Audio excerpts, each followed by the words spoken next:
अस्सलाम वालेकुम दोस्तों, कैसे हैं आप? उम्मीद करता हूँ आप खैरियत से होंगे। बहुत शुक्रिया मेरे चैनल पे आने का। मेरा नाम हकीम हाफ़िज़ मोहम्मद बिलाल है और आज जिस टॉपिक के ऊपर आपसे बात करूँगा वो है पुराना बुखार। इसे हरूफ़ आम में हड्डियों का बुखार भी कहते हैं और ये जल्दी ठीक नहीं होता। बाज़ मरीज़ों में तो ये महीनों के हिसाब से चलता है और ये जल्दी ठीक होने का नाम नहीं लेता। अगर ऐसे मरीज़ के बैरूनी जिस्म को आप हाथ लगाएं तो वो आपको ठंडा ही महसूस होगा, लेकिन अगर उस मरीज़ से अगर आप पूछें तो वो कहेगा आपको कि मेरा सारा जिस्म अंदर ही अंदर टूटता रहता है। और ऐसे मरीज़ के सारे जिस्म के अंदर उसको हर वक्त दर्दें रहती हैं। जो ही शाम का टाइम होता है तो ऐसे मरीज़ों को सर्दी लगना शुरू हो जाती है और उनको आहिस्ता आहिस्ता बुखार चढ़ना शुरू हो जाता है। जो ही दिन निकलता है तो उनके बुखार के अंदर थोड़ी सी कमी आना शुरू हो जाती है। वो भी इस वजह से कि जब सूरज निकलता है तो माहौल के अंदर थोड़ी सी हरारत और गर्मी जब पैदा होती है तो ऐसे मरीज़ों को भी थोड़ा सा सुकून हो जाता है। जो ही शाम आती है तो दोबारा फिर से ऐसे मरीज़ों को सर्दी लग के बुखार चढ़ना शुरू हो जाता है। और ऐसे मरीज़ अक्सर दुबले पतले होते हैं और अक्सर उनको कब्ज़ की शिकायत रहती है। तो देखना ये होगा कि इस किस्म के जो बुखार होता है उसके होने के असबाब क्या हैं।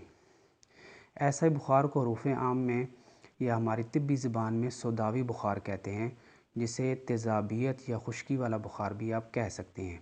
ऐसे मरीज़ के जिस्म के अंदर खुश्की और तेज़ाबियत बहुत ज़्यादा बढ़ जाती है, जिसकी वजह से उसके खून के अंदर गाढ़ापन पैदा हो जाता है और उसके आंतों के अंदर भी खुश्की होकर उसको अक्सर कब्ज़ की शिकायत रहने लगती है।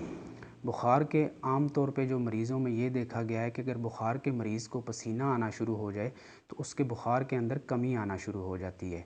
लेकिन चूँकि ये जो खुश्की वाला बुखार है तो ऐसे मरीज़ के जो जिस्म के अंदर जो उसके पसीना ख़ारिज करने वाले वो जो मसाम से होते हैं वो भी अक्सर बंद होना शुरू हो जाते हैं और बाज़ औक़ात तो तकरीबन 70-80% तक बंद हो जाते हैं, जिसकी वजह से ऐसे मरीज़ों को खुलकर पसीना भी नहीं आता है।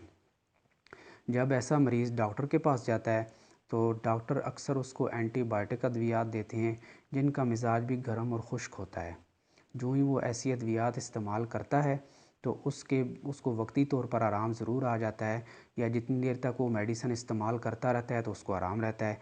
जब वो मेडिसिन छोड़ देता है तो फिर दोबारा उसको बुखार चढ़ना शुरू हो जाता है।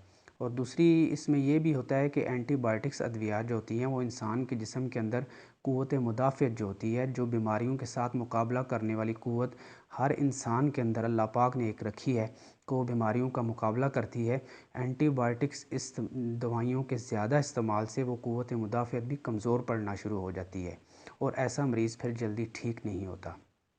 तो अब इस चीज़ का हल क्या है, किस तरीके से इस बुखार को दूर किया जाए? तो आज आपकी खिदमत में एक ऐसा नुस्ख़ा पेश करने जा रहा हूँ कि जिसके इस्तेमाल से इंशाअल्लाह ताला अल्लाह के फ़ज़ल व करम से बहुत से मरीज़ों को शिफ़ा भी हुई है। हमने काफ़ी मरीज़ों को ये नुस्ख़ा इस्तेमाल करवाया है और वो ठीक हो गए हैं और दोबारा उनको बुखार भी नहीं हुआ। आप भी बस अल्लाह का नाम लेकर इस नुस्ख़ा को बनाएं, इस्तेमाल करें और मुझे दुआओं में ज़रूर याद रखिएगा। नुस्ख़ा नोट फरमा लें।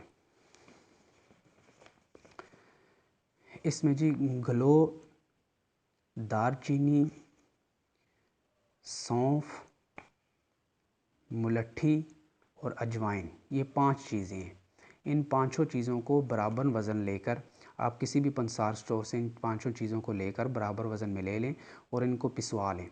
और उसके बाद इसकी मिक़दार ख़ुराक है 1-1 ग्राम सुबह दोपहर शाम। अगर 500-500 मिलीग्राम वाले कैप्सूल आप भर लें तो 2-2 कैप्सूल सुबह दोपहर शाम खाने के बाद आप इस्तेमाल करें। और इसके साथ आप एक अशरफ लेबॉरेटरीज़ का शरबत है बुखार रोक, उसकी पिक्चर भी मैं इंशाल्लाह वीडियो में लगा दूंगा, वो सिरप भी आप साथ साथ इस्तेमाल करें। इंशाल्लाह कुछ ही दिनों के इस्तेमाल से आपका ये बुखार उतरना शुरू हो जाएगा और दोबारा फिर आपको बुखार होगा भी नहीं। अब रह गया परहेज़ का मामला, क्योंकि जो देसी और हर्बल मेडिसिन्स होती हैं इनके साथ अगर आप परहेज़ नहीं करेंगे तो दवाई का भी वो फ़ायदा नहीं होता जो होना चाहिए। तो ऐसी तमाम ग़िज़ाएँ जो जिस्म के अंदर खुश्की और तेज़ाबियत को बढ़ाती हैं, आपको उन ग़िज़ाओं से परहेज़ करना होगा। उनमें सबसे पहली जो ग़िज़ाएँ हैं वो ऐसी ग़िज़ाएँ हैं जो खट्टी होती हैं। मिसाल के तौर पर अचार हो गया, लीमू हो गया, या खट्टे फल हैं, आजकल माल्टा वगैरह चल रहा है, या आड़ू है, अनार है, और इस तरह दालों के अंदर दाल चना है या चने हैं, اور آلو پالک ہے، آلو بینگن ہے، آلو گوبھی ہے، اور اس طرح کی چیزیں، یہ تمام چیزیں ان کا مزاج خشک ہے۔ ان چیزوں سے آپ مکمل طور پر پرہیز کریں۔ پانی بھی اگر آپ نے استعمال کرنا ہے تو نیم گرم پانی استعمال کریں، اور انشاءاللہ تعالیٰ کچھ ہی دنوں کے استعمال سے اگر آپ نے یہ پرہیز بھی کیا اور یہ دوائی بھی ساتھ استعمال کی تو انشاءاللہ آپ کا بخار بہت ہی جلدی ٹھیک ہو جائے گا۔ اگر آپ کو یہ ویڈیو اچھی لگی ہے تو ضرور اس کو اپنے دوستوں کے ساتھ، عزیزوں کے ساتھ اس کو شیئر کریں۔ ہمارے چینل کو سبسکرائب بھی کر لیں، اور اس کے ساتھ جو بیل آئیکن کا جو بٹن ہے اس کو بھی دبا دیا کریں، تاکہ دوبارہ جو نئی آنے والی ویڈیو ہے اس کا نوٹیفیکیشن بھی آپ کو مل سکے۔ مجھے دیجیے گا اجازت، اگلی ویڈیو میں انشاءاللہ پھر ایک نئے نسخے کے ساتھ آپ کے پاس حاضر ہوں گا۔ تب تک کے لیے اللہ حافظ۔